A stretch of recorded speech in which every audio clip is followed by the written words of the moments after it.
Hello friends, welcome back. So in the last step we saw how you can load the data, how you can use the entity class, okay, and how these things are populating in a database. So let's go ahead and modify the get data or get details method, okay, to use user resources to use the JPA, right? So currently if you see, we have used the user controller, okay, to get the data that we have defined aesthetically in the user info DAO service. So but now we will use this, we will create another controller, okay, to use the get method on user resources to use JPA. So let's go here. Instead of to modifying this class or disturbing this class, let's copy this class and create another user resource for the JPA, right? So how you can do that? Control C or copy and paste over here only, Control V.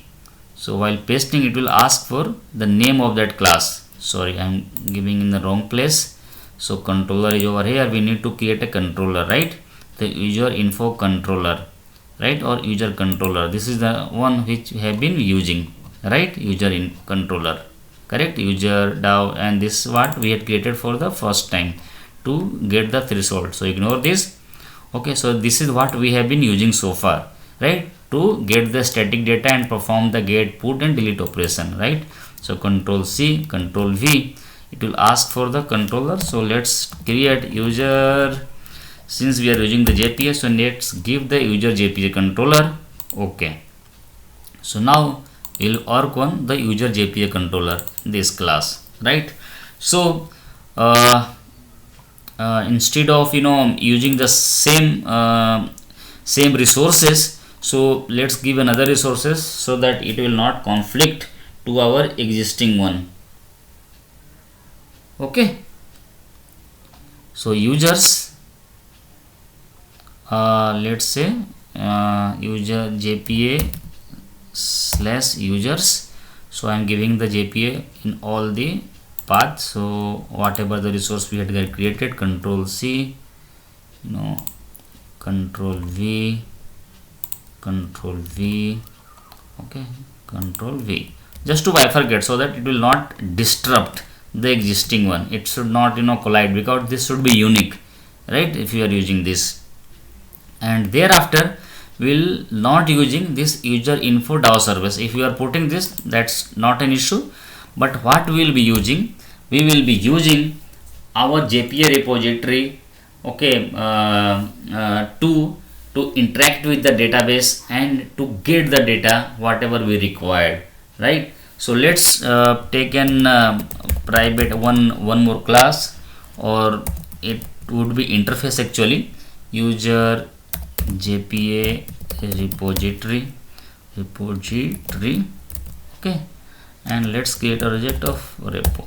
Since this is not available, right, so Control 1, create class, or create, let's create interface, okay, and let's not create into this controller, let's create this into the DAO only, or you can type resource, right, and finish. Okay, so basically this is an interface that we are creating. This will extend the JPA repository, okay, this will extend JPA repository, right? And here T is for entity that we want to represent. So entity that we are going to represent is user details info, right? So user details info, right? And ID is basically representing the integer. So integer, if representing string, then we'll put integer here. If representing whatever the entity, we'll put over here. So Control 1, import user details info. So that's it. And here you need to use the annotation called repository.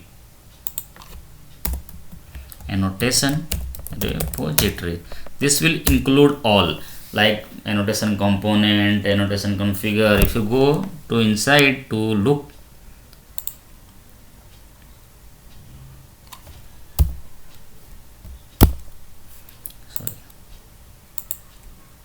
If you see here, annotation component we have used to make and to tell the Spring container, okay, to manage by the Spring controller, okay, and then we can use the auto wired, okay, to get the instance of this, right? So if you see this JPA repository, this extends the CRUD repository to perform any kind of delete, modify, save, insert operation. So we don't need to, to write any method to perform the CRUD operation. This will be taken care by the JPA repository class. Okay, Spring Boot will manage all these things. So that will see the magic of the Spring Boot, how without writing the save, delete, update, how this user repository, JPA repository is managing all. Okay, save this, go to the user repository controller, and here we need to auto wired, right? Auto wired, right? And here instead of DAO we need to use the repo. So Control C, Control V. So if you want to find all, so you need to repo all. So if you dot find all, so this will be the method, okay, to retrieve all. So this is disturbing. Okay, so it will go to repo.findAll. So repo is user JPA repository, but it will come over here. We are not implementing anything, so it will go to default JPA repository, whatever it has got implemented, right? And thereafter, okay, it will retrieve you all the data whichever you have populated in a database. So let's see this first. Okay, so let's run this.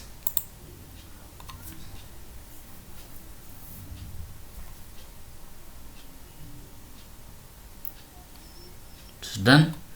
Okay, and copy this resource, okay, which is mapped with this method. Okay, go here, http localhost :8082/ and put the resources, single resources, enter. Okay, see, whatever we have uploaded 101, 102, 103 using the data.sql, okay, using this data.sql, it has come over here, and this is what it was available. Refresh, test connection, connect, user details, info, run. See, this is the value we have in database, and this is the how we are getting the value, okay, while calling this REST API users. So same thing we can perform like delete and all. Okay, let me go over here again, and we can use the specific maker ID. We can use the user, you can create a user, you can remove the user. We'll see here. So that's all for this step. In the next step we will perform another operation, another CRUD operation over here, and we'll see. If you have time, see you in the next step. Bye bye.